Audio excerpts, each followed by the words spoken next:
I'd like to call to order the meeting of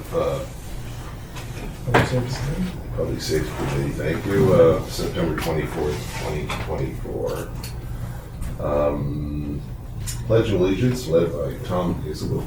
If you would, please stand. Hand over the heart.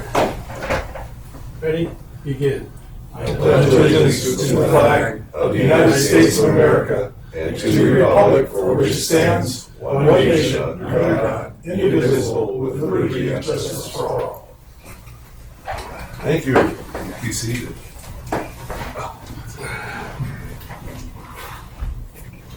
Roll call. All right, Chief Malott. Here. Chief Mull is currently busy with a fire incident, so he will not be joining us. Captain Christian. Here. Chair Bercuda. Here. Vice Chair Greenwald. Here. Committee member Roden indicated he would not be with us today. Committee member Hazelton. Here. And committee member Neary. We have not received anything from him, but I had a confirmation, but yeah, he may show up later and we'll reflect on the Right. meeting when he arrives. Good job. Thank you. Seeing that we have a quorum, and we're going to continue. Special orders, we have a presentation by a San Clemente CERT team leader, Susie Fitch and Phil Harris. I'd like to invite them up. They're a very integral part of our community. Thank you for coming. Thank you. I'm right behind you. Okay, where you are. So thank you for inviting us again. It's an opportunity and an honor for us to be here. What we're going to do is talk about San Clemente CERT, the Community Emergency Response Team. I'll give you a feel for what we do, why we're here, and hopefully you can spread the word and we get some more people into our organization. See if this works this time. Yes, it does. So our mission statement is to do the greatest good for the greatest number of people. That's what we are trained to do. Anytime a disaster occurs, whether it's natural or terrorist or any other type of disaster, we recognize the fact that the first responders, the police, the firemen, they're probably going to be overwhelmed, and more likely they will be. And so we sort of fill in the gap until they're available. We do this for the neighborhoods, our neighbors, ourselves, our families. And what we'll try to do is meet immediate life-saving and life-sustaining needs. And we're trained for that. So a little history.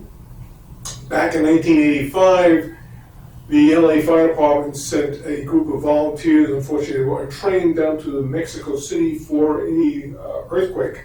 And during that time, about 100 or so volunteers were unfortunately killed during the rescue operation. And one of the things that LA recognized the fact, CERT did not exist at that time.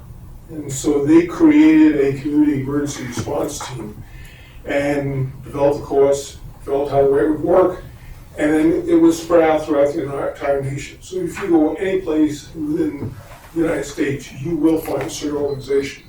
I used to live up in Northern California. I was a member of the CERT organization up there. So it's not just localized here. FEMA provides a class, provides the slides, supplies the information we need to be able to disseminate the safety programs. So, in any emergency that might come up, the purpose of CERT is to assist the families. Our families, our neighbors, our extended families, friends, and again, we support the city in anything until it's responsible for supporting an emergency. And that includes resources for fire and police. The other way around. We are trained for how to handle natural and man-made disasters and terrorism. Now, man-made disasters is something that's, say, an excessive fire. Some of the fires up in the hills, we haven't been called out for, but San Juan Capistrano has been alerted for that. Natural being tsunamis, hurricanes, earthquakes. We don't have hurricanes here yet, but it would be something that we're prepared for. So what do we offer? We offer skills in what we teach is fire safety. We can do light search and rescue. We have disaster medical. The purpose what we have there is more than just putting a Band-Aid on. We know how to handle a tourniquet, how to stop the bleeding. So if a person is bleeding out, we would know what to do. We've trained on all this. And we also do a lot of other training, fire suppression, it's called about fire safety. It's fire suppression, actually, how to handle a fire extinguisher, how to handle a small fire hose. Now, we're not firemen or fire ladies, but in a situation like a small home fire, we know exactly what we can afford to do and what we can't do. So we know when to leave. So we work with a variety of agencies. We work with FEMA, we work with the police. Our contact with the police force is Sergeant Streeter, and he's the one we usually interact with. We learn what to do after everything is all done with. If we have to provide service at a shelter, we can do that. We've been doing this for a while, and I'll give you more history on that. But we also work with Homeland Security. FEMA's our main guideline of where we get our information from, and basically we're part of what they call citizen call programs. What you're seeing in the picture is we've taught people how to carry somebody in an emergency. Backboards aren't always available. Sometimes we have to do with a door or a blanket or some other vehicle of moving a person who is incapable of moving to another location. In this case, we've trained them on how to use a blanket. The San Clemente CERT program started in 2010. At that time, we started as a train and release, which means we train them and then we say, okay, you're on your own. You're not related to the city. We've changed that a while ago, so it's we train and then we keep volunteers. I'll explain why that works. There are two elected volunteers. I say elected because the membership elects us. Susie and I have been elected and have remained in this position for about 9 years. My experience goes back to 1990 when I was joined CERT up in Cupertino. Susie has been with me the whole time. We work together as this. Your experience is? My background is I'm a retired critical care emergency cardiac nurse. And when I retired, I heard about the CERT program and was very interested in it. And it's given me a lot of education outside of the clinical setting. So I can understand more what it's like in our community and, response within the community. And my experience is, I worked in industry up in Santa Clara, and I worked in the high-tech industry. I was always the director of quality. But also, along with that job, I was always the organizer of a CERT organization within companies. So I always put together the training, I put together the groups, train the people, making sure they had the right tools so that they could do, in an emergency, what they needed to do, which included getting people out in case of a bomb threat, way back when. If somebody fell off a ladder and had, like in a stock room, had hit their head, we were prepared to do that. The training that we provide is for anybody over 18, and which includes, I say 18 because under 18, you need to have a parent. You can train them, but they can't be involved in the sense of attending any of the drills. They can't be left alone. So we've decided not to do that, which is actually right because you unless you have the parent involved at the same time, that's the only way a child can be part of a CERT organization. FEMA right now does not have a training program for kids, anybody under 18. So we've sort of left them out of it. But we train employees of the city, the residents, the local businesses, some people in industry, and occasionally we do have other students that will show up who are over 18, and then we'll train them as well. So within our group, we have meetings. We want to make sure people refresh their skills. And we have a training class going on right now, and we ask the people who are members to come again. not so much to be there, as well, we need volunteers to help us, but to refresh their skills. It's an opportunity to relearn what you may have learned before or may have forgotten. So I almost always attend someplace else. So we figure we do it twice a year. In that picture, in that particular one, I am training people on how to use the radio equipment we have. We have FRS radios that we can use, which are good for local distances. I'm a ham operator, and so we have some ham equipment, so I can talk to OC Races. So we have another group that works with us. OC Races is sort of the communications arm of the, what I call our group. So if we're called out and they're called out at the same time, we would probably use them to communicate to other organizations, especially if we need mutual aid. So we've trained over 200 more residents. We have 45 people who are registered with us. We know where they live. The map is actually a locator for most of those members. This covers the entire area. Up at the very, very top of that picture, there's one dot, that's me. All the way up at the frontier, what I call the frontier, the wilderness.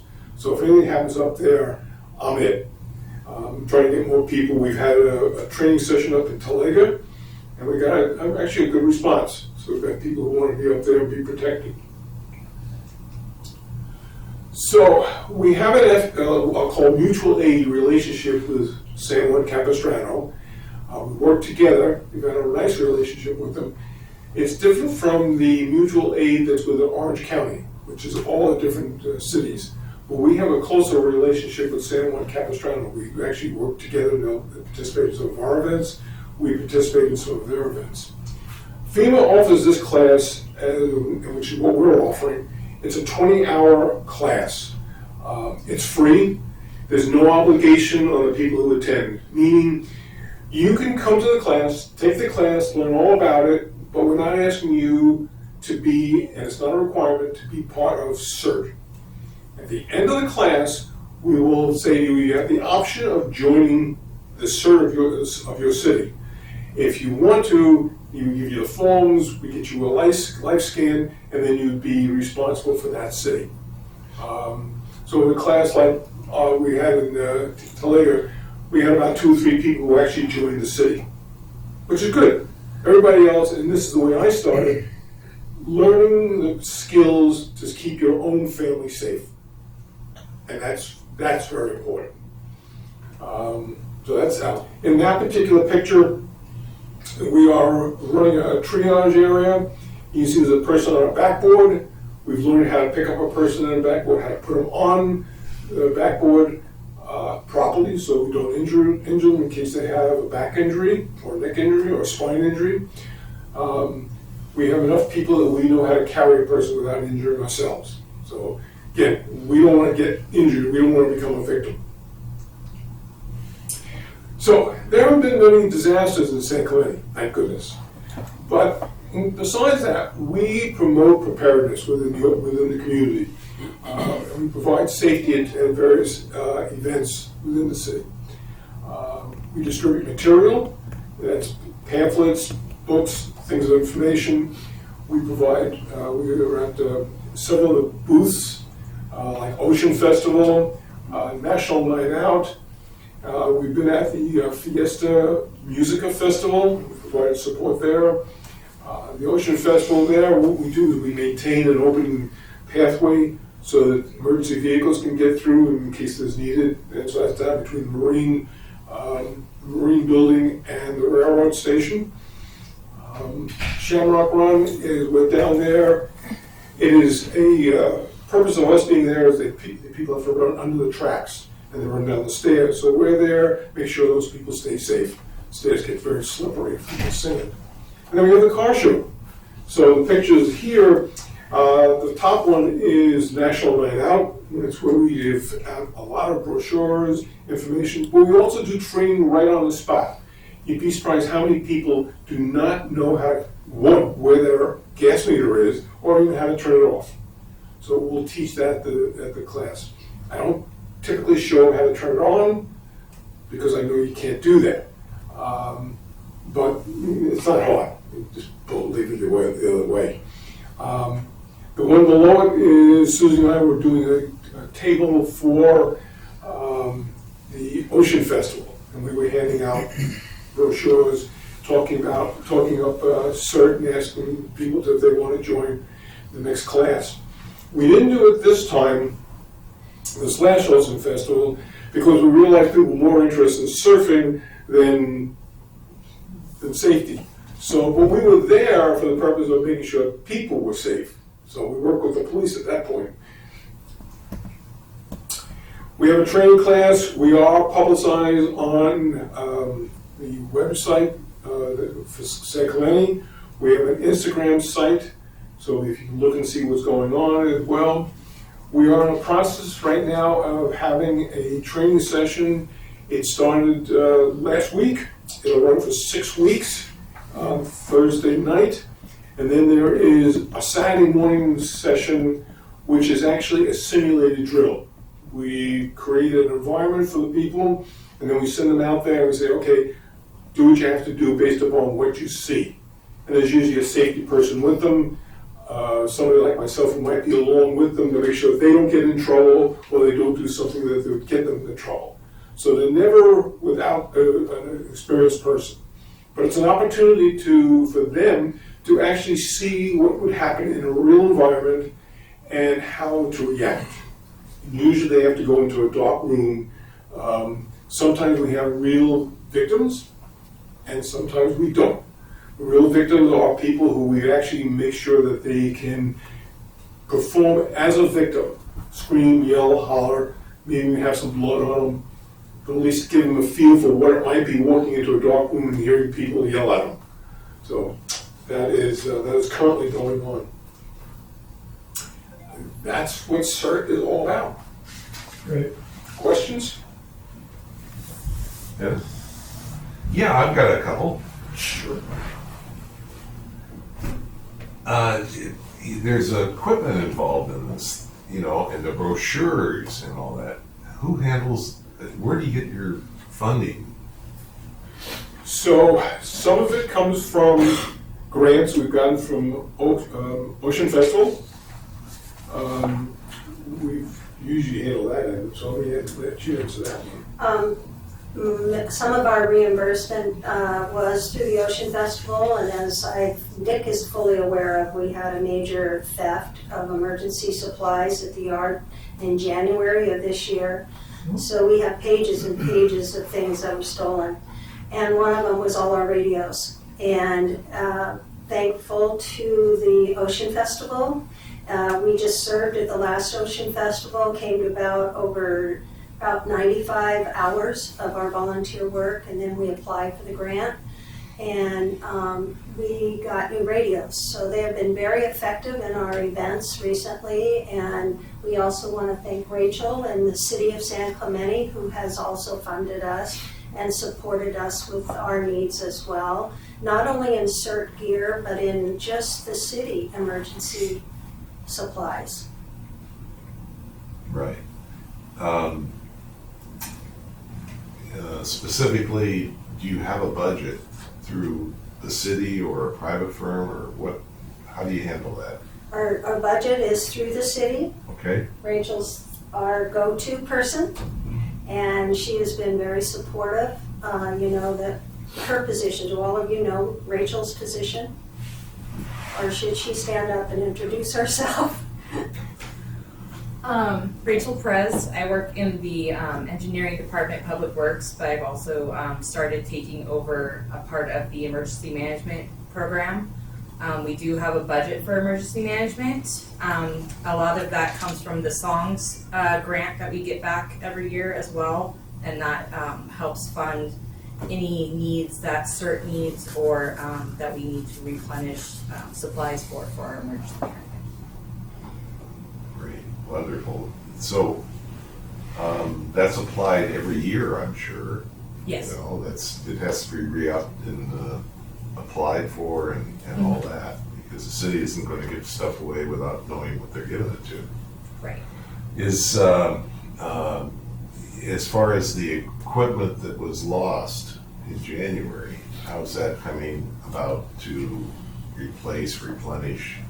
Well, right now, Rachel too can answer that because she's been working really hard with the city regarding the theft issue.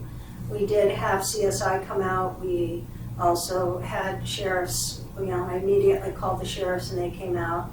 So reports have all been done, and then she's fully aware of what has gone since then. I'm in the process of working with our HR to get the insurance, everything going, and reimbursements back on that. That takes a while, but in the meantime, we've got a gap there of, Anything that we need to replace that's necessary at the moment, we are doing that. So, and then anything that we don't need to, that's getting reimbursed from insurance, that would go back into the fund to replenish things in a later time. got it. So part of the answer to that also is each member of CERT has their own go bag, which is their own supplies, which would include first aid kits, bandages, shovels, things, whatever they want to have on that they can carry. The other material, like the generators, the lights, and things of that nature, we keep at the courtyard in 2 sealed connexes. We've hardened sealed them now, a little bit more than what we had before. So there are things that we have at our disposal. There are also things that we actually personally have. As in the case of radios, Susie has a pack of radios, I have a pack of radios, and I have my own set of radios.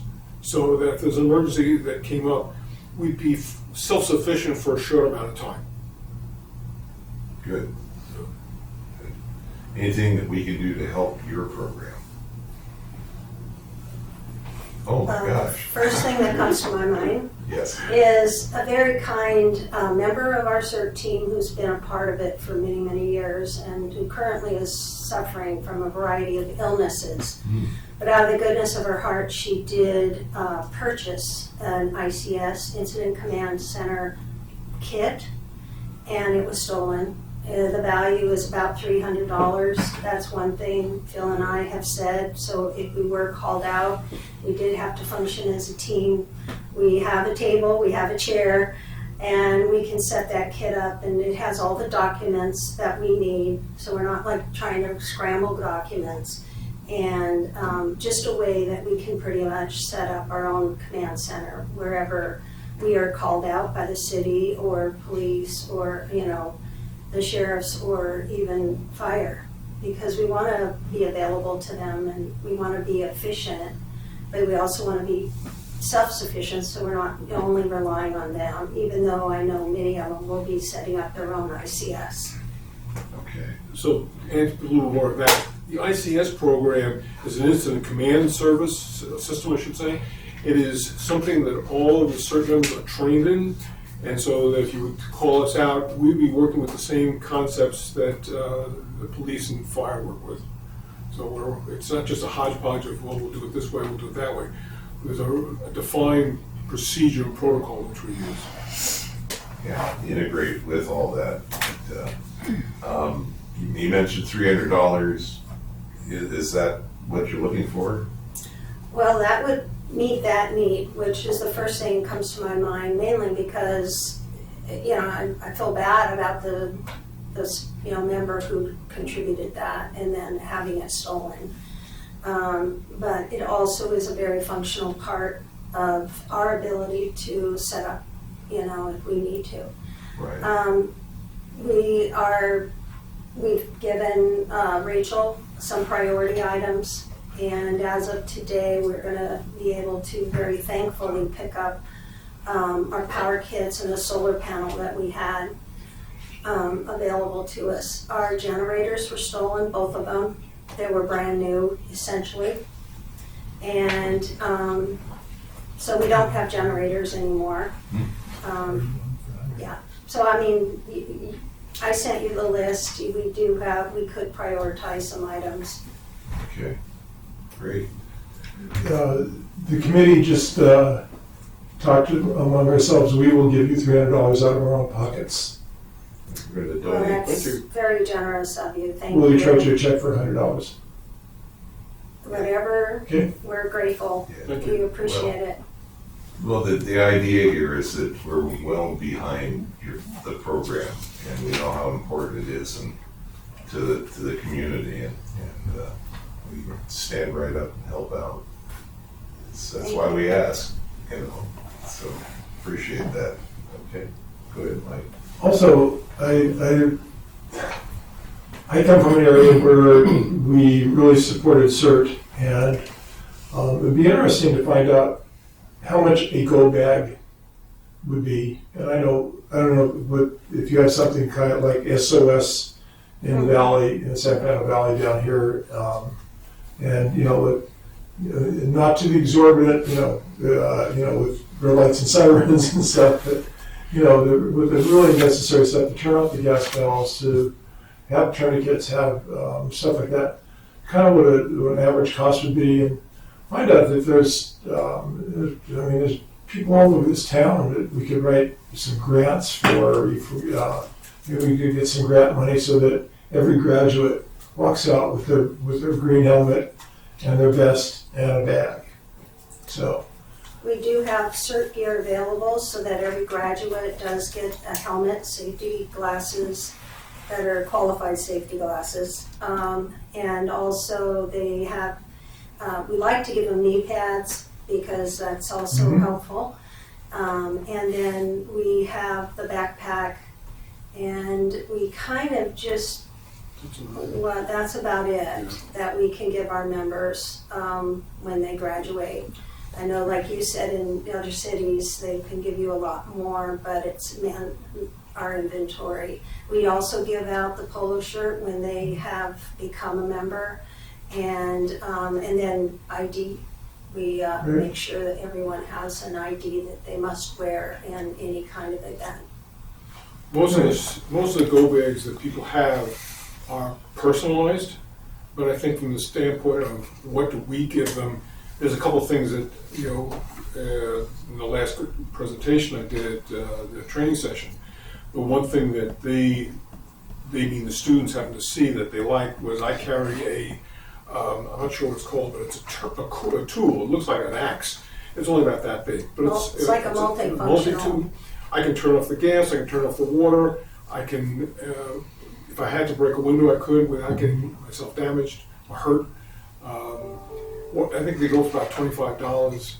And most of the people who I showed this to, one had no idea how to turn off a valve of a gas meter, and this tells you at the same time. I would hope that somebody in your organization could write a grant to 2 or 3 of the big businesses here to fund $4,000 to $5,000 to really get you on the way to giving the people the proper stuff they really need. Yeah, I agree. That'd be great. I do have one thing I wanted to show Please. before the questions are done. We were invited by Lori Davies, who is, Congresswoman for the 74th District, and she had a tribute to first responders and volunteer organizations, and so for the first time we were invited and received this declaration for the Tri-City CERT team. We have been working together also with Dana Point, San Clemente, and San Juan Capistrano. And so this was wonderful to be recognized for our service to the community. And I think Rachel's going to try to put it up at City Hall or Community Center so it can be seen versus here on the second floor. But that was something very special, and it was an honor to be there with all the other first responders. Our mayor was there, Steve Noblock was there, and of course Lori Davies, and there was a press release that Rachel put out soon after that. That demonstrates how important you guys are, and you sacrifice your time and patience and help other people learn things. So we really appreciate it. Thank you. We just want you guys to know we're here. Please call on us if you need us, and we want to serve. So And I'm so grateful to Sergeant Streeter and Chief for just having recognition of us and our ability to come out and really help with a lot of events. Even though we're just eyes and ears and standing there to prevent people from entering or going out, whatever the case may be, we're just grateful to do that. Great. See, there's another part of the community that, unless we tell people that you guys are out there, people have no idea, you know? They don't know what they don't know, and we're here to help publicize that for you. Hopefully we can get some recruitment and get more people involved in the community on this. The city did call us, which was great. It was our public works director. And it was the time when the big landslide was happening and the residents had to move out all of their stuff. And so we were called to be there and help support them. We went door to door early on a Sunday morning and notified all their neighbors that this was going to be taking place. And then we just monitored their safety as they went in and out, and just the neighborhood, you know. A lot of people want to come in and ask questions. The American Red Cross was there also to be a support, so that's a great team effort. Yeah, that demonstrated to our new city manager at that time, you know, wow, these people are involved. He was there lifting couches. A great resource, right? Yeah. Super. Any other questions from the committee? Do you have direct contact numbers for you guys? We have our number. Is it right on the website, the same place, or? Well, the website will take you to the city. To me. Mhm. Okay. Because we try to keep that, and then, but Nick, she has our contact information, and you're welcome to share it. Okay, well, I don't want to get it out there to everybody in the world, though. You know, you can be on the hit list for somebody Well, soliciting this and that, you know. That's But I know okay. that if for his own purpose or your Absolutely. committees, absolutely. Thank you. Great. And we thank you for all that you are doing, all of you. Thank you for being there and helping out, because that's important. Thank you. Great information, thank you. Thank you. Good. Thank you. It's nice to see our city staff does so much too. It's not for nothing. Thank you. We'll be in contact regarding those funds, so Thank you, Nick, so much. And Thank you. your whole committee, we appreciate it very much. absolutely, we appreciate you We can guys. get that information to you. Thank you. Okay. Good. Thank you. All right, next order of business is the minutes of last meeting. Gotta go over it real quick, if you would.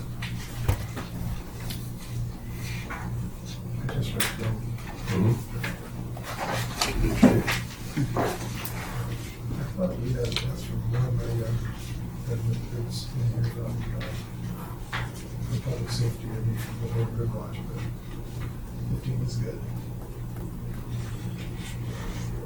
Well, and I think on top of that was the, for the signs was a different city budget rather than, Okay. you know, Move to approve. Second. all in favor? Aye. 3-0.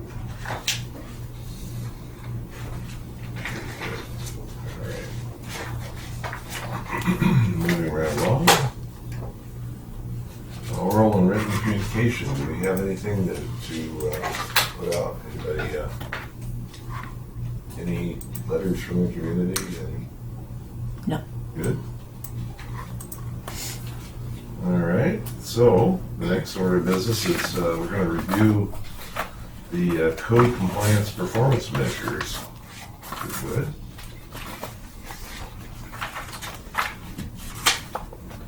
I see Danielle is not here. Adam, are you, I'm available for any questions. oh, in that case. You lay yourself open. Huh? Now's your chance. Oh, boy. All right.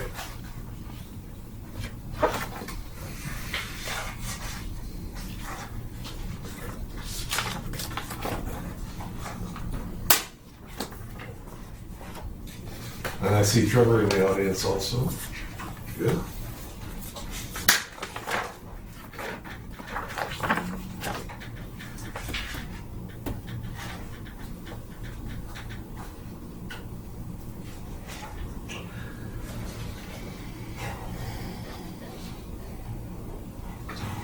comparing cases from last year, same time to this year, how's that relate? Are we pretty close? Yeah, as far as the code compliance numbers are concerned, I'll say the average here is similar to the number of new cases we would get in the same time frame of the previous year. 74, I think, is a little high for January numbers.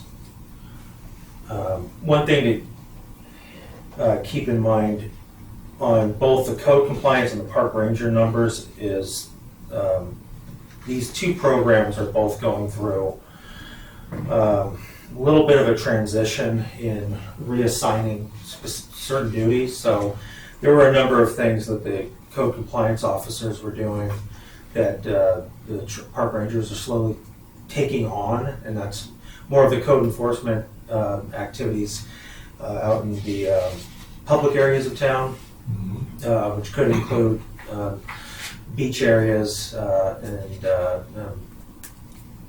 areas like the Pier Bowl. So those are starting to transition over more towards the park rangers. So those numbers will be reflected in that change. The cases that the code compliance officers are really tailored to addressing are private property nuisance issues, private commercial properties issues there as well. So these numbers will probably change a little bit over the coming year or so when looking historically. As far as personnel, are you up to assign allocation of the full staffing at this point? Yes, we have full staffing for code compliance, and we are, I believe as of this week, we have all of our full-time park rangers identified and moving forward. But I believe that opens up one vacancy in a part-time position. Is that, are we still? Yeah, all Yeah, starts kind next of. week. Okay, so next week. But essentially, yeah, he was a part-time position, and then we also just had a part-timer put in his 2 weeks, so he got a full-time teaching position. So we're moving along. Yeah, so we have 2 part-time positions to fill in the park ranger program, but otherwise code compliance is, they're fully staffed, and they've been staffed now for about 6 months or so. Is that Yeah, probably almost a year. Or no, since it was way, that's probably what- about yeah, 6 months. 6 months, yeah. Is there any need to increase the staffing? Not for code compliance. If anything, having a park ranger program that was part-time and having them deal with a lot of the areas of the city that the park rangers are now addressing actually gets the code compliance team back to where they should be to facilitate the work that they're actually designed to accomplish.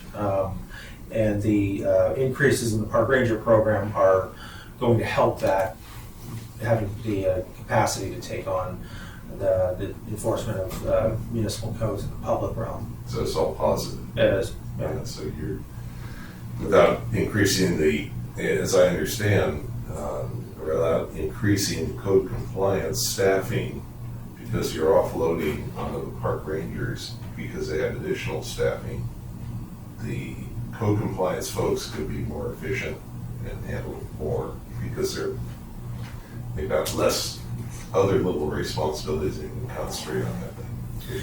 Yeah, most of their cases involving private property don't tend to be an immediate response type of situation. They have to set up, inspections, and so when there are issues of immediate importance, those always take precedence and tend to push off the typical code compliance activities. So we would expect to see their numbers improve in terms of their ability to address issues in a more timely fashion. The vast majority of complaints that the city receives as a whole tend to be more immediate issues to be addressed that are on public property versus private property, but that doesn't mean there are not a whole host of private property nuisances that do need to be addressed. And sometimes they can take a while, so the more things that code compliance is dealing with that require immediate response just take away from their ability to address these longer term private property nuisance cases. Any questions for the committee? Good there? All right, turn the page, we'll go to the park ranger for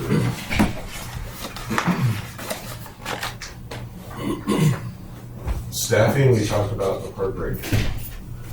Yes. Coming up. Yeah, you can take mine here. And just one note, I think this has been discussed with the committee. In the last fiscal year, one of the council-directed activities for the committee was to look at the park ranger enhancements. A number of recommendations came out related to that, including additional vehicles, additional staffing. Due to the budget, we were able to implement some of those. One of them, with our new 2-year budget, still has to be implemented, and that's in the beginning of the next fiscal year, 25-26. An additional full-time park ranger position will come online at that time. Okay. Got it. Trevor. All right. So I assume you guys got these performance measures in front of you. Again, since we're looking at January, February, March, a lot of things have changed since March with our program. We hired, in that spring we did hire a few more part-time people. We just completed the hiring process for another full-time. Our rangers have been issuing parking citations and are starting up their admin citation, so they're getting out there and doing that. We did a lot of patrols of different our parks. We're averaging a little over $2,000, which seems to be the standards. We average about 2,500-ish patrol park visits a month. We respond to a number of complaints. Business permits and business licensing issues have ticked up since then. We've been working with code and assisting them in those sorts of endeavors as well. They've been assisting us, and we're hoping that, like Adam said, we can get code back to just strictly code, and we can just handle things in the public space, the parks. I'm pretty happy with these numbers and proud of the team, and I think the numbers trending right now are improvements, and we've been able to put in a lot of good work. So if you guys have any questions about the numbers, I'm open to answer them. Trevor, what are considered non-parking violations addressed? Sure, those would be all the number of different violations that we would address in the parks and beaches, such as dogs off leash in our parks, dogs on the beach, smoking, things of that nature, curfew violations where people are on the beach or in the parks after closure. So anything that's not a parking violation, essentially, that we would address. I have a question on certification and training. Sure. How, when you get a new person on board, how many hours of training do they usually receive? Yeah, that's a great question. Right now, one of our current goals for this fall is to really set up a standardized training of how many hours and what different modules will be covered. Right now, we've been kind of a lot of like learn by doing, ride along style, where we give a lot of information. We have them ride with somebody and do handle different tasks and calls that they would with somebody who's experienced to help them and coach them. And then we kind of it tends to be a little different for each person. Some people catch on a lot faster than others, and that's how we've been doing it, more because we've been so low staff and we've had so much changeover over the last couple of years, and we've finally, I'd say in this last year, gotten where we're much more stable as far as our staff, and we're trying to create a, not quite like a training academy like you would have for the lifeguards or for fire or the police, but a much more standardized, that someone has completed their training, they've done X, Y, and Z, and we can trust them to handle those situations. So right now it's very, as far as like the day-to-day operations, it's a little bit more loose. Other certifications that we do have for all our Park Ranger 2s and above, which would be then our seniors Park Rangers, would be they all have PCA 32, which allows them to write citations.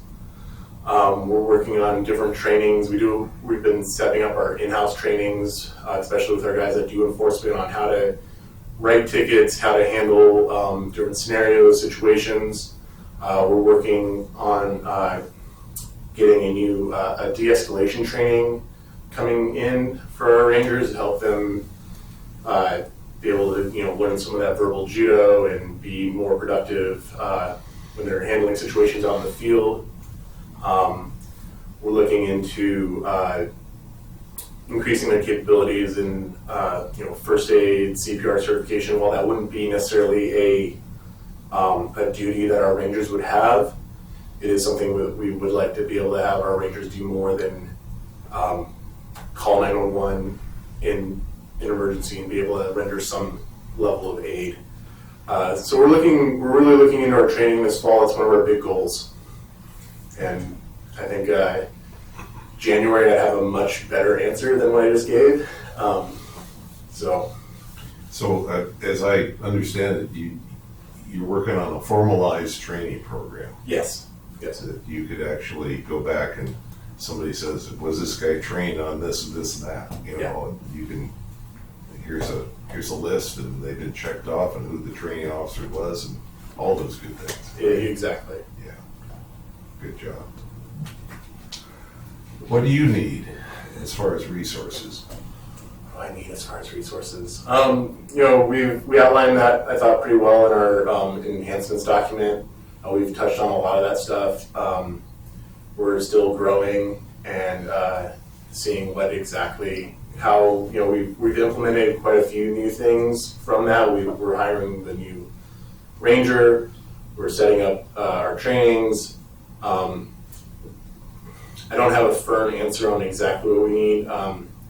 It wouldn't hurt to have more Rangers, more equipment of that nature. We're looking into radios still. That's something I think would also aid in the Park Rangers in their efficiency and their safety, those sorts of things. That's what we're. I think something we do need to look into for us would be like a dedicated space for us. We're really outgrowing the Park Ranger office. So it's a little bit of a closet, and we're overstuffed in there. And so as far as like people and workstations and equipment storage, it's inadequate, and we're doing the best we can with what we got, and we'll continue to do that. But yeah, dedicated Park Ranger office, headquarters, shop, whatever you want to call it. That's something that we need, is that sort of space. I suggest we get a chance to see their office and physically, empirically look at it and say, yeah, I think you're right. It is kind of teeny. But Adam, would you mind giving us a briefing on where we stand with the portable radios? Sure. So our finance director, Brian Brower, is working on that task right now, looking at what we currently have and identifying the need for additional radios, and then communicating with our counterparts at Control One and identifying the correct bands and frequencies and all that fun stuff, which I don't entirely understand, because it's not my background, but in discussing with him, the city's IT division has had has done a lot of work with the 800 megahertz system and supporting OCSD's rollouts and improvements of that over the years. So I know that is being actively worked on now. And at this point, I don't have an exact timetable for you, but I do know that I have discussed in the past few days questions like how many radios do we actually need, and that implies that we're about to acquire those radios and get them assigned. So That's important. yeah. Yeah, that was an officer safety issue that we're looking at. Uniforms, anything new on that? You got patches, badges? Patches, you we know? got badges, we got pants and jackets, hats, we're styling, so. Styling, that's good. All right. And vehicle, did you get delivery on the extra vehicles? Yes, we did. We did. Vehicle. It's one vehicle this year, and that would be another addition to the next fiscal year. Would be a second new vehicle, but that would not be until July These people 2025. employed out there, yeah. Yeah. Yeah. Good, right? Great job, Drew. Thank you guys. Yeah, like I said, I took advantage of my ride along with Trevor and learned a lot. I found that there was like 27 parks in the city. Like, where are these things? It showed me a bunch of them, so it's an eye-opener in what they do and how they relate to the people out there, to the citizens. Okay, the next item on the agenda we have here, if I may, consideration for a work plan addition for the Park Ranger program. So what we're suggesting is to add park rangers to our work plan. It has to be approved by the city council. If you look at your notes here, it'll go through information on there. Mark and I worked on this thing, so it was kind of straightforward, but we really think that we can add some value, our committee can add some value to this program. I agree.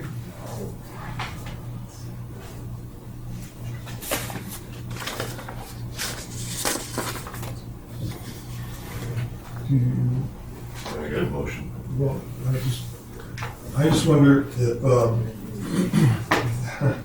whether $1,000 is gonna go anywhere on this program, especially if it involves any training or anything. Well, this is our work plan, not Okay, their program. Okay. Their program, what we're asking is permission from the city council to just make the part of the look into that thing, because without their approval, we have no business looking at the park rangers. I move to approve the, Yeah, I second. All right, all in favor? Aye. Aye. Good. So then, for the record, the other work plan items were approved at the last meeting, so this completes the entirety of the Public Safety Committee's proposed work plan. And I will work with the code staff to get this onto it'll be the October 15th agenda for the City Council's review as a consent item, and we'll be communicating with the chair on the timing of that, as well as the report that we'll be preparing for the chairperson's Right. approval. And we'll, obviously, all the numbers will be updated, dates and stuff. Yeah. The new one. Yeah.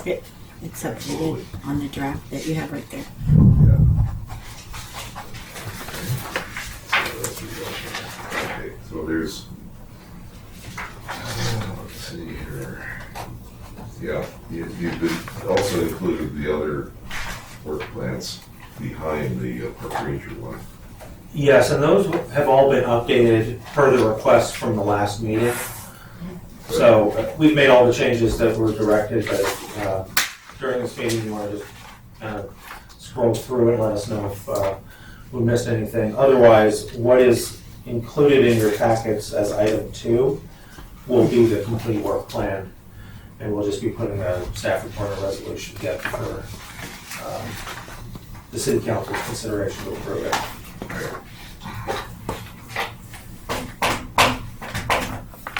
Got it. Good on that one?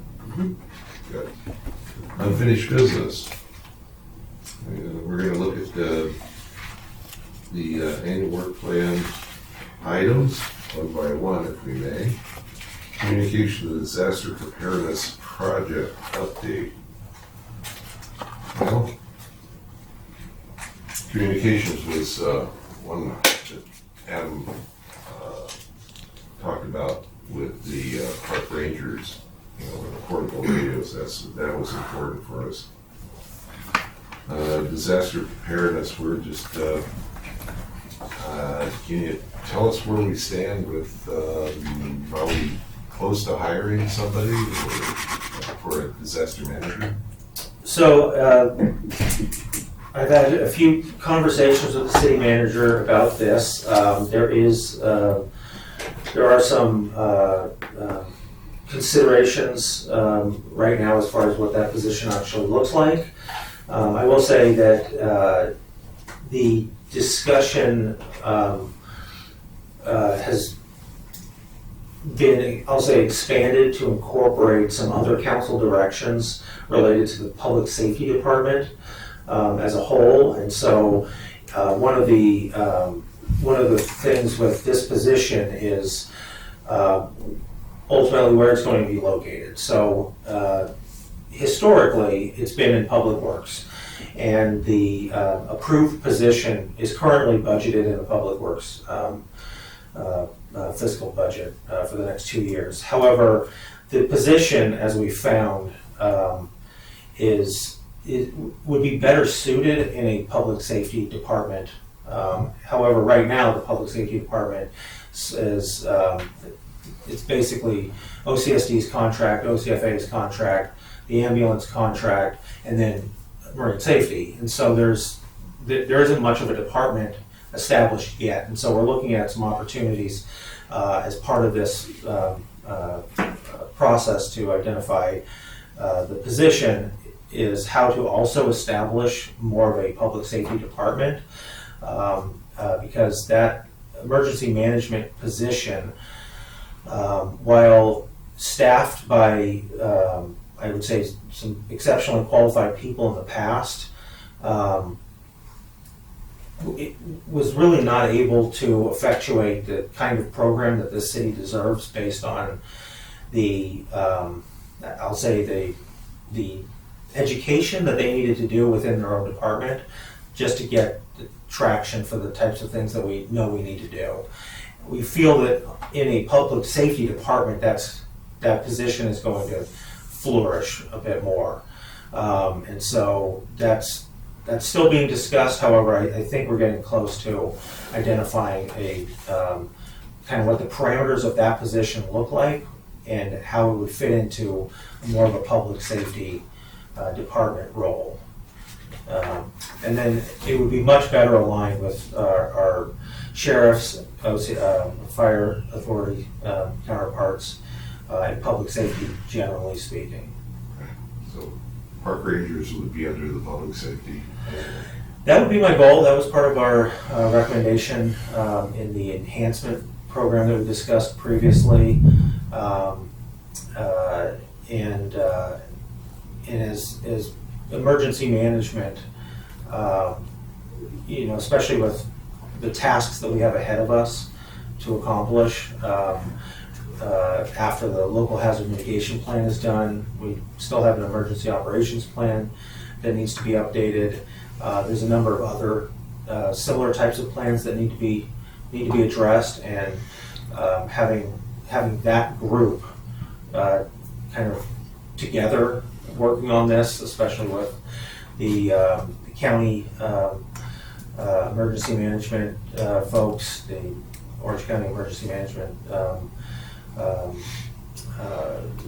services, groups, and all of the various emergency plans that that we need to coordinate with them on, which are right now I can name probably 5 different plans that the county is working on, that the city is we're doing what we can to facilitate those discussions, but all of these conversations are much better housed in a public safety, under a public safety hat than Public Works. I agree there. Obviously, there's a history there why it moved away from. It could have been, how everybody did enough tasks and stuff, and you don't have enough, so we're going to give you that. Thank you so much. But we don't know Yeah. the history on that. Yeah, I'm not sure what the rationale was, but I think every other city, these positions are much more aligned with fire or police, and we're the one city that was kind of the outlier of that. So it'll be good to get that in line with what other cities do generally, and help us,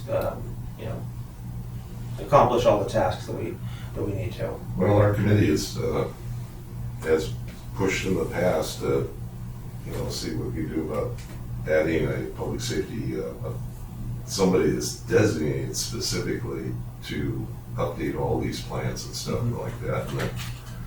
And it's gotten, it's like government, it just, when it happens, it'll happen type thing. So that we need to still move that up in a priority thing, because my understanding is that the latest on a lot of those plans, the revisions is 2009. I've been looking at them, and that's not current at all. No, you're correct about this. So a few things on those statements. The first is the conversations about this position have been happening on a weekly basis for the past few months, I mean many months. My interest in this is that the community development department has expanded beyond what community development typically encompasses. And so I have a vested interest in helping the city organize a better public safety department, just so that I can get a couple things off of community development's plate. So that's one reason why I'm keeping this conversation going. The second is that we want to have a better handle as a city on what this position is going to need to do, so that we know who the right person is for it and what their primary objectives are going to be when that position comes online. So I and Rachel Perez have been dealing with a lot of the tasks that were previously handled by our emergency management coordinators in the past, and then the things that the Jacob Green contract was handling over the past couple of years, and so we have a handle on that. One of the primary tasks that needed to be addressed was the local hazard mitigation plan. That one had that's a plan that needs to be updated every 5 years, and it had not been updated since 2004. So one of the functions of that plan is to make the city eligible to get reimbursements and grant funding from the state and federal governments, not only in response to emergencies or disasters, but in preparation of emergencies and disasters. So we're working on that plan. The second one is the emergency operations plan needs to be updated. After that, there's a few other plans, an incident action plan, continuity of government plan, things of that nature, which we have scheduled out over the next couple of years. But tracking alongside of that is things like getting our EOC where it needs to be. And so we're actively working on getting that updated. I'm working with Rachel on getting all of those position checklists put in place, getting the EOC itself organized, and scheduling trainings with staff necessary to be able to activate that EOC when the time comes. So we've got that, and we're working on an activation drill for October. We had one actually scheduled the day after the airport fire broke out, and so Shane Mall was a critical component of helping us work through that drill. So we're scheduling that for the very near future, but those are the types of activities that we're really getting a handle on to ensure that when that new position comes online, that we know it will be addressing the primary needs of the city first. Instead of having somebody come in and then start looking at all the stuff that we need, we wanted to start front-loading this position so that it was clear from the outset what the primary goals are, so that position can hit the ground running. Yeah, that's important, and if there's anything we can do to assist with that, we're here for you. No, and I appreciate that. I will say that the work plan about disaster preparedness and communications, I anticipate there being more staff presentations in the future related to the work that we're doing for disaster preparedness, as that since there hasn't really been anybody doing that work on a consistent basis over the past few years, that it's created a scenario where the committee really needs to do all of their own investigation. And I think it's going to be better for us to be able to provide information to the committee so that you have something to review and provide guidance and advisement on for city staff moving forward. Got it. Good. Questions? No? Okay. Homeless and best management practices. Anybody got a comment on that one? No. Neighborhood watch. Anything on Yeah, when I look at the neighborhood watch work plan, and I had a moment to speak with Brian the other day, and just wonder if neighborhood watch work plan is actually big enough rather than more tailored with what Ryan's doing overall, not just with the neighborhood watch, but he's out there in the community and he's just, he's interacting with kids, he's interacting with the adults, whatever we can support to just grow the community, okay, which would help the neighborhood watch program, and the neighborhood watch program would help build more community. And right now I don't have an idea about it. I've got an idea about it, but I don't have anything solid. But it's amazing. We were talking about more promotional items for him, and he and I talked about LAPD. We did baseball cards for kids, and if they collect enough of them, they can put them together, and it flips over, and it wins them some stuff. So there's just a whole lot of ideas to get the kids more involved in the community, because you see these kids on their bicycles, they're just going crazy. Try to calm them down a little bit. So I think there's more we can do with the neighborhood watch program. Yeah, I wouldn't disagree.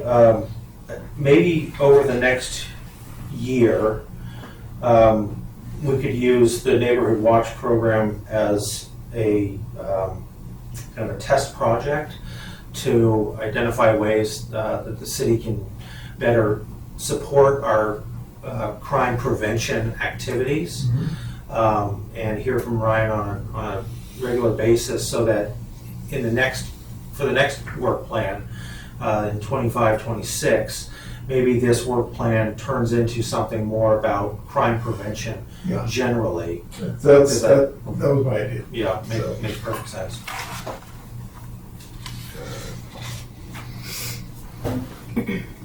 All right, statistical information review, we've done that with our 2 reports this time.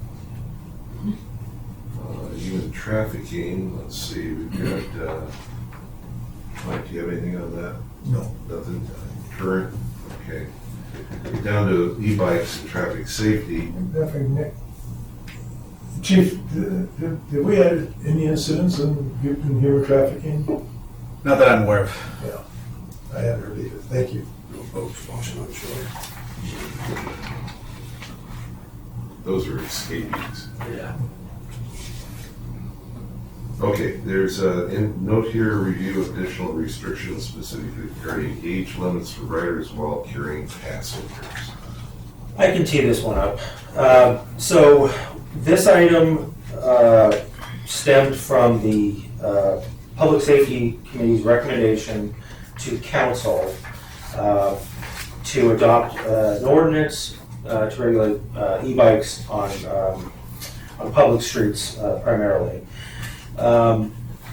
In, I'll say, the commotion between the Public Safety Committee's review of this and staff's review of the meeting and drafting the ordinance to be presented to council, there were a couple things that were inadvertently left off of the ordinance that went to the council.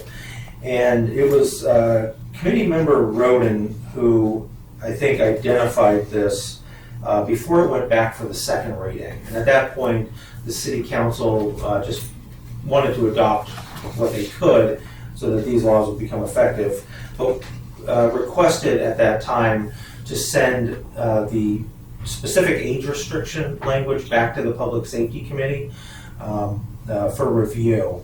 And I know that there was some discussion about it at the Public Safety Committee as far as OCSD's ability to stop somebody for a potential violation of an age limit restriction.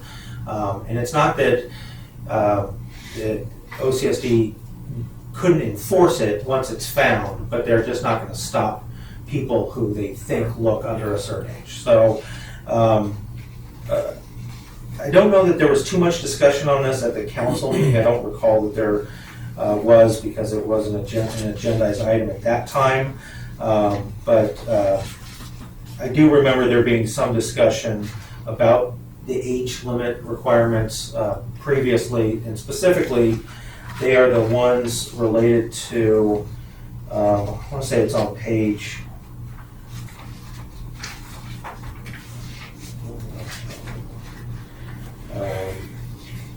that's just the ordinance.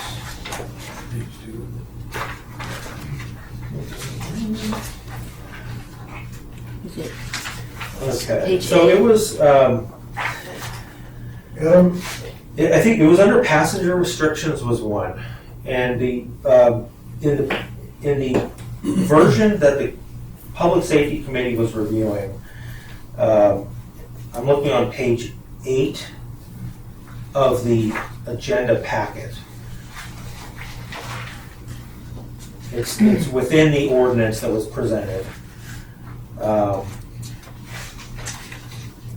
It would be under section 10.62.020, item 4, passenger restrictions. And the page 8 is the page number on the very bottom of the page. Under the passenger restrictions, what the Public Safety Committee was reviewing was language that said that passengers were not allowed on e-bikes if the driver of the e-bike was not 18 years old or at least 16 years old with a valid driver's license. So that was essentially the age restriction that was inadvertently left off of the version that went to the City Council. So that's the consideration here, and I am happy to answer any additional questions. I know there's only 3 committee members here today. if you want to continue this item for discussion when committee member Roden is Yeah. available, that would make sense to me. Also, Adam, didn't one of the council members have a problem with the fact that after dark, there was a certain age limit, and it was like, well, my 16-year-old kid can't ride his bike back after dark. He's at his friend's house, and they were going to refer that to staff. So that did make it into the ordinance. Under 5, subsection 5, requirements during hours of darkness, it says electric bicycles shall only be operated by persons 16 years of age or older. That one, there was discussion on that, but that did make it through. So I thought we proposed 18 in the beginning, but that's fine. that during hours of darkness, it would be 18 or older, not 16 or older. Right. Yeah, I do remember there being some discussion about that, and the 18 limiting a lot of high school students who play sports being able to drive themselves from practice, essentially. Well, and then on top of that, if I'm a 16-year-old, I have a driver's license. Right. I'm restricted from doing an e-bike, but I do a car, right? Yes. That'd be kind of odd too, but we're doing public safety stuff, so I think 16 would be appropriate. Okay? Agreed. So, if the committee, there's a quorum here now, if the committee would like to, discuss a recommendation that staff can take back to the city council, either supporting a change to the passenger restriction section, limiting the passengers to only being on a e-bike driven by somebody who is 16 years old with a driver's license or 18 years old. Then we can put that into the hopper for a future council meeting. If you want to continue that discussion until Mr. Committee Member Roden is back, that makes sense too. Well, I think he would go with that. Yeah. Yeah, I think, Seems logical to me. yeah, I'll move to approve. all right. Second. I think we're all in agreement? Yes. Yes, and that's a motion to recommend that the city council adopt an ordinance amendment, including those age restrictions for passengers. Yes. Okay. Yes. Okay, one other thing on here, I'm looking for, clearance after being cited. Is there a section in here on that, on the ordinance? When we do that educational end of it, they had to get a certificate saying that they needed some education. I can't see that here.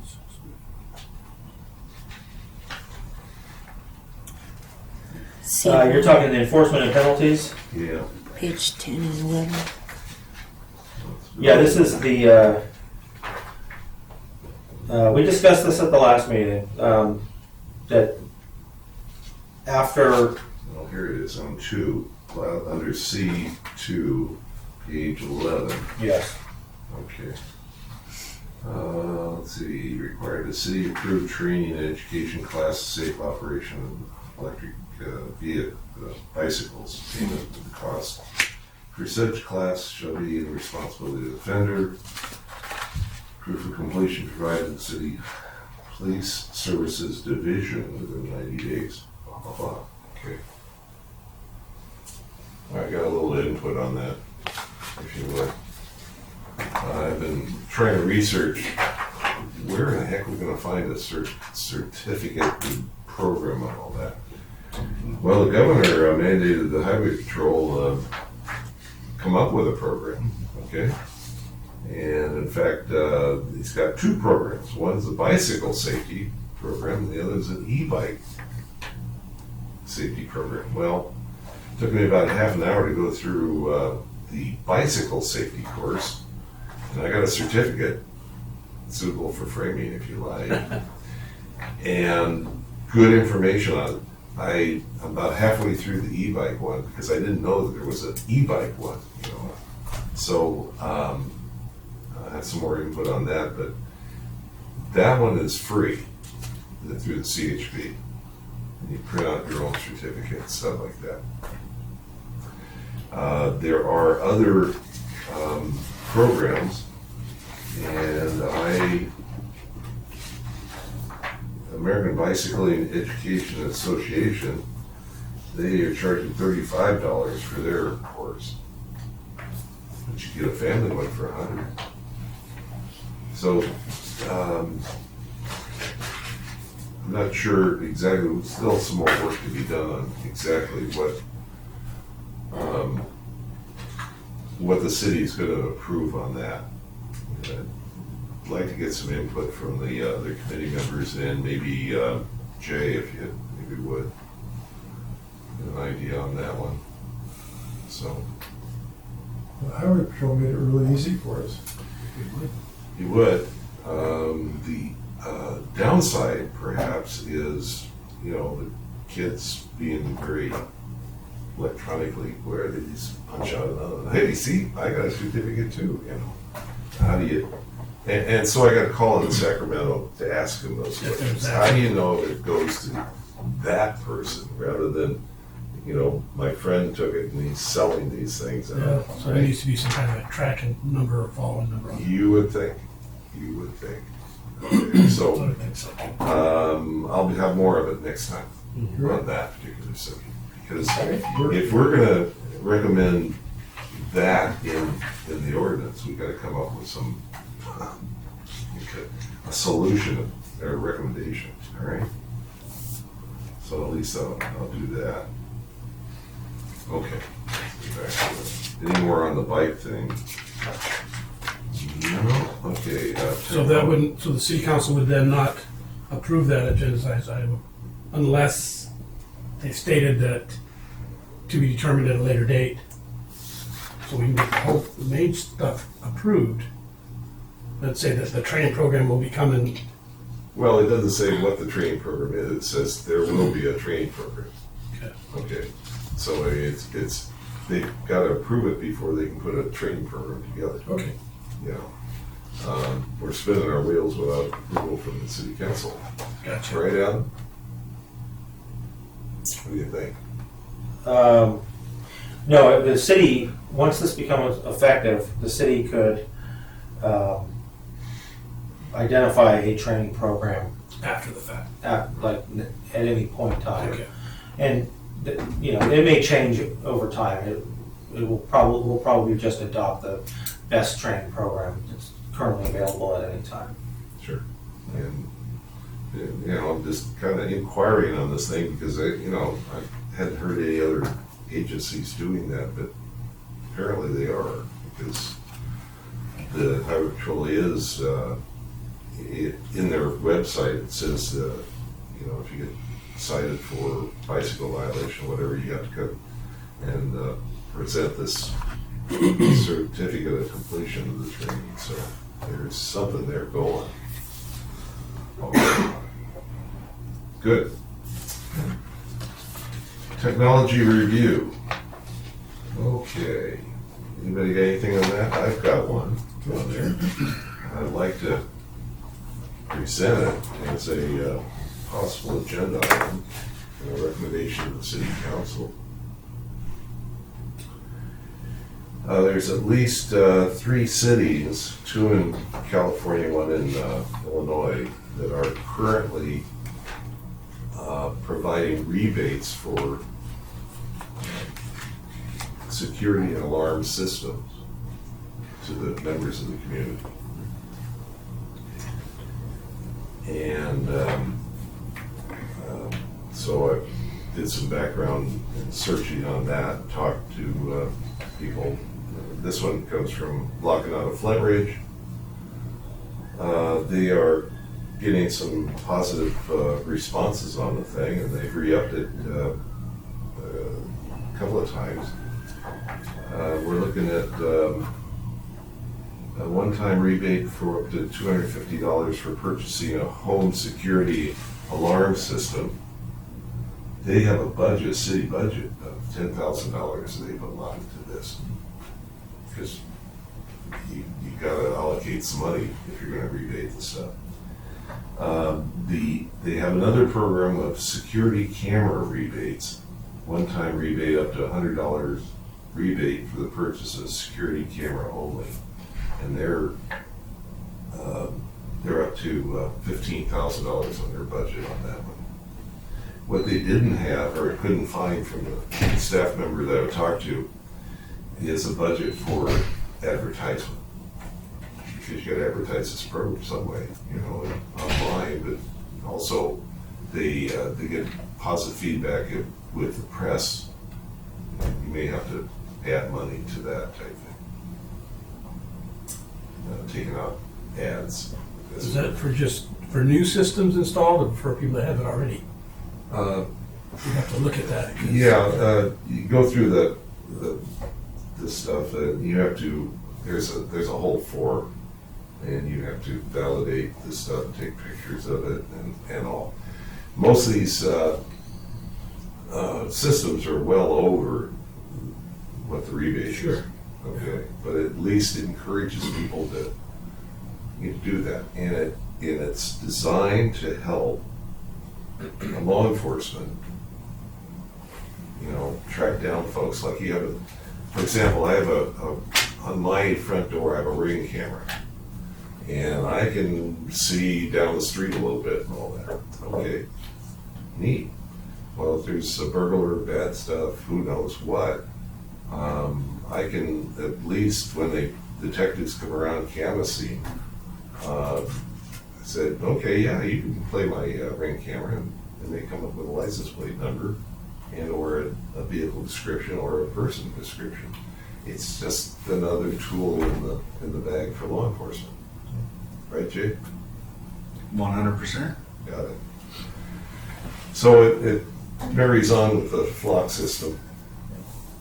Not that they combine, it's another tool, so. And on this rebate, do they stress the fact they have to be a monitored system? No, Because an unmonitored system isn't going to do you a whole lot of good. other than if You know, you, siren going off, and how many times do you hear a horn honking on a car alarm, and everybody just shuts their window? So, I mean, I think that the proviso would be that it needs to be a monitored system. So, I mean, like mine, you know, I have a really good monitoring service. We kick it off, they call me within a minute. So, yeah, I've got one that, mine is not monitored, but I pay a stipend to have it recorded. Okay, so if somebody comes to the door, I can go back and pull the recording back. That doesn't address the current somebody breaking into your house. Yeah. So, you know, that's in the program, you know, type thing. So I'd like to see if there's any interest on the committee to pursue this thing as a recommendation to the city council, you know, to get into this program, say, into a rebate program of sites. The other, there's Artesia, Lakewood, and Chicago has a program like that. Yeah. So anyway, it's an up and coming thing, and it just gives another tool in the toolbox for us. What do you, the survey says. well, I don't have any problem with it. You know, any way we can get people to harden their homes, that helps harden the entire neighborhood. To me, if it's not monitored, you know, Jay's just going to have to send detectives out the next day and start looking around. Where if it is monitored and it's a good monitoring company, they might actually get there on time. Most of these burglars are in and out in 15 minutes anyway, so. But, Much sooner than 15, yeah. yeah, okay. They time them. Anyway, what I'm looking for is a motion to agendize this item for this next I'll move month. that. Okay, all in favor, aye? Aye. 3-0? Rio. Okay. Thank you very much. Okay, we'll have more on that as we go. Review of urgent matters And I'm sorry, that's a motion to what, discuss the rebate program? to agendize that particular subject of rebate for, let's see, public safety rebates and the Security systems. security alarm systems and security camera. We'll have some, I'll work with staff and come up with more information and be able to do it. Okay. Along with this, what I'd like to do is to, instead of us all working on the exact same stuff on these work plans, I'd like to solicit your interest in subcommittees, no more than 2 of the committee members that can stand by to say, I'll take that particular one. So when we go through the agenda, we can say, who's working on that particular program. So what I'd like you to do is to put down your interest on these things, and I'll get it out to the other 2 committee people that are not here right now. And then we'll divvy it up, be good. All right? Good job. All right. Jay, your turn. Any what's going on? Not a whole lot to report on, business as usual for San Clemente Police Services. Last month we've had 2,407 CAD incidents or calls for service, resulting in 509 reports, 104 arrests in the last month, and 217 moving violations. And that's my report. Any questions? What do you need from us? Not a whole lot at this moment. I know you and I, Nick, discussed maybe some additions to the flock camera systems. Right. We did discuss that briefly. I do know I did a little bit of work on that, went to our crime analysis. And we went back a year. In the last year, we've had 157 incidents that use flock for some sort of investigative lead on those incidences. We talked about the benefits of the flock camera system. They're quite beneficial. I mean, that's ranging from everything from petty theft down to hit and run collisions to crimes against violence. And just for some more examples of that, I had the analyst pull some information in the last couple of months, and with your permission, I can just read a couple of those examples. Please do Okay, that. great. Just this month on September 11th, deputies in San Clemente located a stolen vehicle from Flock that was parked in a parking lot. The driver of the vehicle and a passenger immediately fled from deputies when they attempted to make contact. Eventually, both subjects were detained and arrested. On 8/21, August 21st, San Clemente, a victim advised that her boyfriend punched her in the stomach.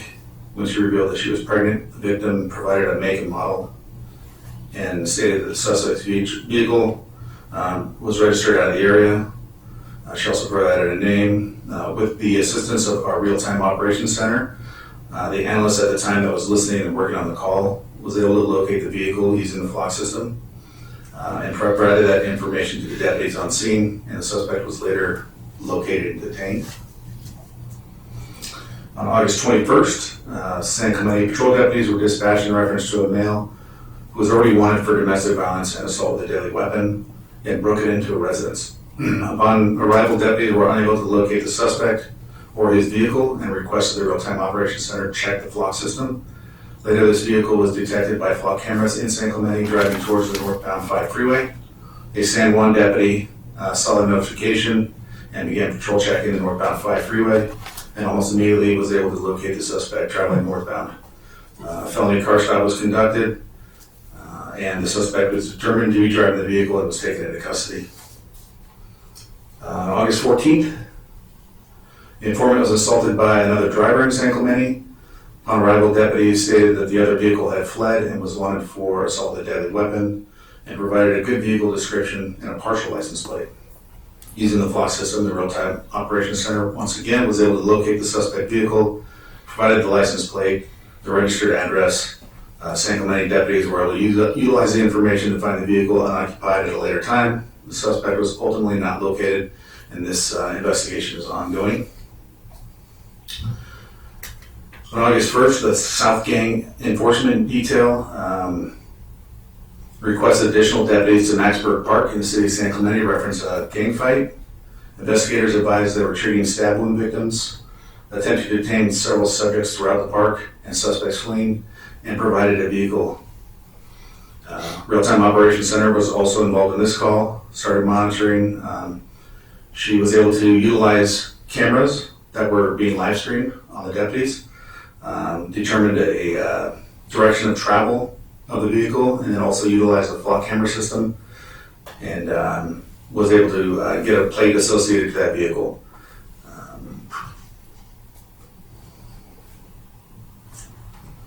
Deputies were able to locate the suspect vehicle parked in a driveway in the city of San Juan Capistrano. And an investigation is ongoing as well. And 3 people were taken into custody. On the 5th of August, deputies were dispatched regarding 9 juveniles in a gray truck leaving a restaurant without paying. The informant was able to provide a plate utilizing FLOC.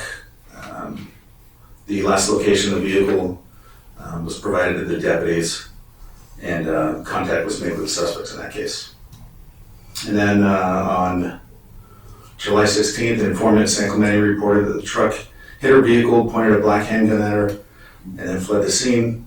Again, the Real-Time Operations Center contacted the department commander, who authorized a FLOC check. The suspect vehicle was detected on multiple FLOC cameras and returned home, giving the deputies that were at the house a heads up that he was returning to the house while they were there taking a report. And then back on July 24th, this was a great call. There was a FLOC notification on a stolen vehicle. Deputies located the vehicle occupied. When they made contact at the vehicle, the subject presented himself with a knife. It stated that the deputies would have to shoot him, that he was not going back to prison. The suspect fled in the vehicle. There was a short pursuit and deputies lost contact. While working through this investigation, they realized there was an open case for a sexual assault outside of San Clemente. And 2 days later, after utilizing many investigative techniques, but also the FLOC, they were able to locate the vehicle in the city of Irvine, where they again attempted to make contact. There was another pursuit involving multiple agencies from multiple counties. The suspect fled on foot after the pursuit, and then he was shot with less lethal ammunition when he produced the knife again and ignored commands, and he was taken into custody. So there's just a few examples of how beneficial the FLOC system can be, not only at the time that crimes are occurring, but even future investigative leads. So I think I've identified a few areas that could use a little more FLOC coverage. I provided you with that list. So. Good. That's great. Get that. One thing that you mentioned a couple of times that may have gone over the heads of a lot of folks is this Real-Time Operations Center. And what I'd like to do is, I haven't seen it, and I understand it's really wazoo. And I'd like to get our committee and staff an opportunity to go down there and actually see it. Now, I'm putting in contact, it's been overly done where you know, it's kind of like walk in and get on the tour. Well, it's been overly done. So now I'm going to be put in contact with a coordinator and actually get some dates and put that out there. But this is up in Tustin, the old hangars with the big blimps, is that area there. So be more to come out on that one. Just want to give you a heads up.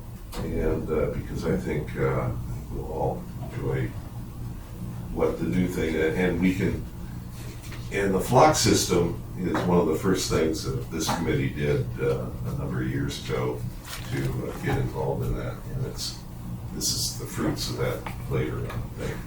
So we can make an influence on the thing. Good.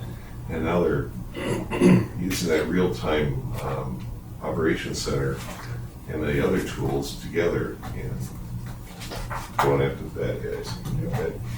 Good. Fire services not here. Anybody? You didn't leave any notes at all? Okay. Jan, are you finished? I'm finished. I didn't want to cut you off. You're good. Thank you. Chief, a lot. Yeah. Good afternoon. For Marine Safety, we finished out the summer with the Labor Day weekend since our last meeting. Happy to announce another year without a drowning. We had over 1,380 rescues this summer period. Just from our last meeting, well, our business hours are obviously year-round, 8 o'clock, and we're closing at 7:30 next week. We'll start closing at 7 p.m. Staffing levels definitely have decreased. We're running 5 a day during the weekdays and 11 on weekends. Since our last meeting, we had 174 rescues since August 27th. Friday, September 6th, we had, which is a Friday with school in session, we had 62 rescues, 559 prevents, 192 public eds, so with just 11 lifeguards working. The second busiest day of the summer. The busiest day was July 4th, so you never know when that activity is going to happen. But since last meeting, we had 2,151 prevents, 2,250 public eds, 89 medical aid incidents, and 1,182 ordinance enforcements. We had 2 ALS calls where we had OCFA come down, 4 OCSD incidents that came down. We reported 27 encampments since the last meeting, 12 stingrays. We've had 5 missing persons since the last meeting that were reunited with their family members. September 10th, the Exchange Club, along with the sponsors, hosted the Lifeguard of the Year luncheon that recognized the great work of Tyler Douglas. Was voted by his peers as the Lifeguard of the Year. It was a great event. Also, we have a surf contest coming up at T Street on October 5th. The Pier Pride has their pier jumps on October 5th as well. And we have an ongoing recruitment for a seasonal ocean lifeguard position. So you can call up and speak to our lieutenant and set up at your own personal tryout. And our training will start in March, and it'll go 5 consecutive weekends at a 100-hour academy. So that's it for me. If anyone has any questions. Anything from us? Not at this point. I do appreciate all your guys' support, though. Yeah, we're here for you, you know. I'm glad that we can have you guys participate in this thing. It's beneficial to us. Committee members, Tom, anything? Nope, to digest after a couple meetings. Oh, yeah, it gets better. Michael? No. Good. I'm good there too. How about city staff? Anything? I don't have anything additional. Just you will be hearing more about emergency preparedness in the coming months, so more to come on that. Look forward to that one. Very good. Okay. Then I'll entertain a motion to adjourn. Hey, Nick, one thing, may I add something? Please. In honor of adjournment, hopefully. We learned at San Clemente Police Services that Denise Ware passed away. She was an 8-year member of the RCP program, so hopefully maybe we can close in her honor. Please, let's do that. We're closing that on her. Can you make that motion? I don't know, can I? If you want to make the motion and then just Second. somebody can Right. second that. Okay, I'll make the motion that we adjourn the meeting today in honor of Denise Ware, an 8-year member of the Retired Senior Volunteer Program. I'll second that motion. Well, vote is yes. Yes. And then Maria. And we're adjourned until Tuesday, October 22nd, 3 p.m. City Hall, City Council Chambers. All in favor? Aye. Aye.